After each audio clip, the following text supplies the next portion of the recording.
Here we are, the final video of our inaugural series covering the various modern camouflages of the United States military.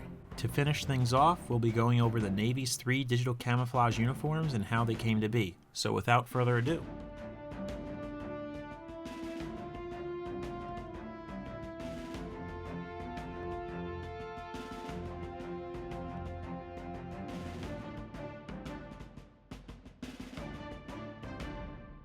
In February of 2003, the Navy decided it was time to update their working uniforms, and so 2 patterns were created, a woodland style based on the M81 pattern and a digital based on the Marine Corps' MARPAT. Each pattern had 2 variations for a total of 4.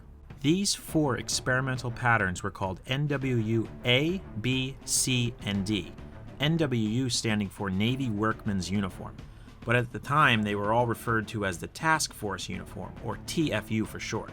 Although the variations were similar in appearances in that they shared the same color, blue, black, light gray, and dark gray, there was one main difference, which was the predominant color.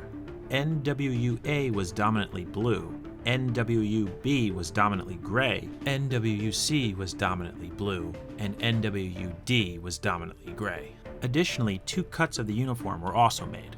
The first was printed in NWU-A and B and came with a rounded Mandarin-style collar, 2 breast pockets, 2 tactical sleeve pockets, and came with the 8-pointed cap. The second, printed in NWU C and D, boasted pointed collars, 4 front pockets, and came with a patrol cap. All 4 versions of the uniform were issued simultaneously to approximately 1,700 sailors throughout the fleet and were tested for about 6 months. Each of these uniforms had an embroidered Chief of Naval Operations Task Force uniform on the right breast pocket, as well as the Naval ACE emblem, A for Anchor, C for the USS Constitution, and E for Eagle, embroidered on the left chest pocket, as well as embedded into the pattern itself. In November of 2007, the Navy gathered the info and feedback from their experimental task force uniforms and ended their run. The winner was the NWU-A variant. The final uniform cut came with a pointed BDU-style collar, 2 chest pockets, and 2 tactical sleeve pockets. The ACE embroidery was kept while the TFU was removed. The 8-pointed cap was also selected over the patrol. After nearly 5 years of experimenting, prototyping, and field testing, the new NWUs finally started trickling into circulation and began fleet-wide issue in January 2009. You may be wondering why the Navy would create a blue camouflage for their uniforms. Well, from the start they had wanted to create a uniform that could camouflage stains along with wear and tear, which had been more noticeable on previous khaki work uniforms. However, they also wanted to reflect the spirit of the Navy and its connection to the sea. Much like most of the uniforms designed by the other branches, it wasn't long until problems started to arise. It didn't take much time for sailors to start making jokes about going overboard. In fact, in 2013, Navy Secretary Ray Mabus even joined in by saying, "The great camouflage it gives is if you fall overboard." The uniform would soon gain nicknames like Aquaflage and Blueberries. However, the biggest problem the NWUs faced came at the end of 2012 when a test report came out saying how the nylon fibers would melt and drip onto the wearer. Additionally, the polyester would easily burn when exposed to fire.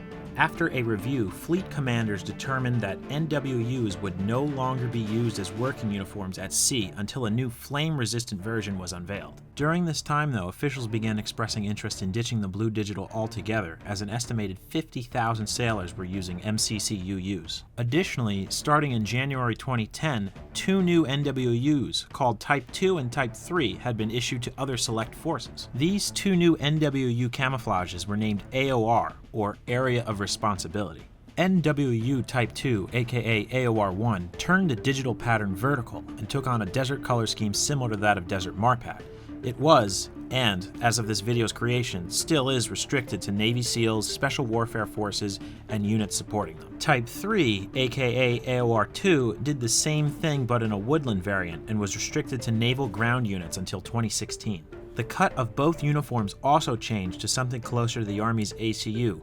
Both types were made into blouses, trousers, and kept the 8-pointed cap and boonie hat. But wasn't AOR a new camouflage? What about the 2010 Defense Act that prevented new patterns? Well, this camo had actually been in development before the act was passed, so its introduction did not go against it. Finally, on October 1st, 2017, the Navy officially announced NWU Type III would start being offered for sale to active officers and enlisted sailors, both onshore and seabound, as the standard work uniform. Additionally, every new officer candidate and recruit would be issued it as well, with the total retirement of Type I completed on October 1st, 2019. McPon, I think this is good news. Yes, Mr. Secretary, it is. So, that'll do it for the Navy and our videos covering the U.S. military's intensive and extensive transition to new modern camouflages. Please be sure to subscribe or check back for the supplementary videos to this series, as well as future videos covering more uniforms and gear.